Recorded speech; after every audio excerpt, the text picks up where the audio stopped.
পাম্পে জ্বালানির সার্বিক পরিস্থিতি নিয়ে জানাতে বগুড়া থেকে যুক্ত হচ্ছেন রাজীব সেলিম। রাজীব, পেট্রোল পাম্পগুলোতে জ্বালানি তেলের সংকট কেমন, গ্রাহকদের ভোগান্তি নিয়ে গ্রাহকরা বা কি বলছেন জানাবেন।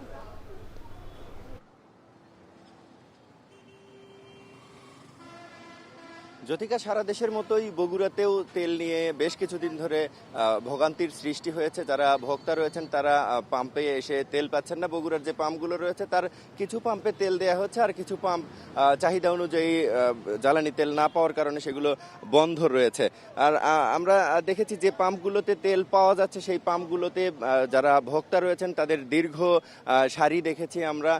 প্রত্যেকটি পাম্পে যে পাম্পগুলোতে তেল দেওয়া হচ্ছে সেগুলোতে দিন রাত কোনো ভেদাভেদ নেই। যতক্ষণ তেল থাকছে ততক্ষণ পর্যন্ত দীর্ঘ সারিতে দাঁড়িয়ে তারা তেল নিচ্ছেন, এবং পাম্প মালিকরা বলছেন যে পাম্পে তেল শেষ হয়ে যাওয়া মাত্র বন্ধ হয়ে যাচ্ছে। যেমন আমরা এখন যে পাম্পটিতে রয়েছি বগুড়া ফিলিং স্টেশন, এটিতে গতকালও তেল দেওয়া হয়েছে, কিন্তু গতকাল সন্ধ্যার পরপরই তেল শেষ হয়ে যায় এবং তখন থেকে এই পাম্পেও তেল দেওয়া বন্ধ ছিল। আজকে দুপুর নাগাদ এই পাম্পটিতে 4500 লিটার পেট্রোল এবং 3000 লিটার অকটেন এসেছে। তখন থেকে দুপুর থেকেই দেয়া শুরু হয়েছে তেল, এবং তখন থেকে এরকম দীর্ঘ লাইন আমরা দেখেছি এই পাম্পে। আর এই পাম্পগুলোতে তেল মজুত করে রাখা হচ্ছে এরকম অভিযোগ করছেন ভোক্তারা।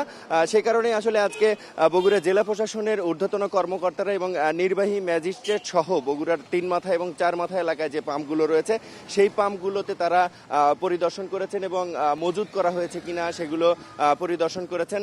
সেই সময় ভোক্তা যারা রয়েছেন তাদের সাথেও তারা কথা বলেছেন। তারা বলেছেন যে যদি কোথাও মজুদের কোনো অভিযোগ পান তারা সরাসরি জেলা প্রশাসনের সাথে যোগাযোগ করে তাদেরকে জানানোর মতো যোগাযোগের সব ব্যবস্থা করেছেন। এছাড়া ভোক্তাদেরকেও তারা সতর্ক করেছেন যে তারা যেন বাড়তি তেল না নেয়, এবং তারা সেই সময় অভিযোগ করছেন যে প্রত্যেকটি বাইকেই তেল রয়েছে, যথেষ্ট তেল থাকার পরেও তারা তেল নিচ্ছেন, যে কারণে প্রত্যেকটি মোটরসাইকেল এক একটি মানে মজুদের এক একটি জায়গা হয়ে রয়েছে। প্রত্যেকটি মোটরসাইকেলেই তেল মজুত করা হয়েছে। সেই সাথে জেলা প্রশাসনের কর্মকর্তারা জানিয়েছেন যে প্রত্যেকটি পেট্রোল পাম্পে ট্যাগ অফিসার নিয়োগ করা হয়েছে এবং তারা খুবই ভালোভাবে পরিদর্শন করছেন, এবং যখন তেল নামছে পেট্রোল পাম্পগুলোতে তখন তারা পেট্রোল পাম্পে কি পরিমাণ তেল আসছে এবং ডিপো থেকে কি পরিমাণ তেল এসেছে, পাম্পে কি পরিমাণ তেল নামছে সেটি তারা পর্যবেক্ষণ করছেন, এবং পরবর্তীতে ভোক্তাদের কাছে সেই তেলগুলো সরবরাহ করা হচ্ছে কিনা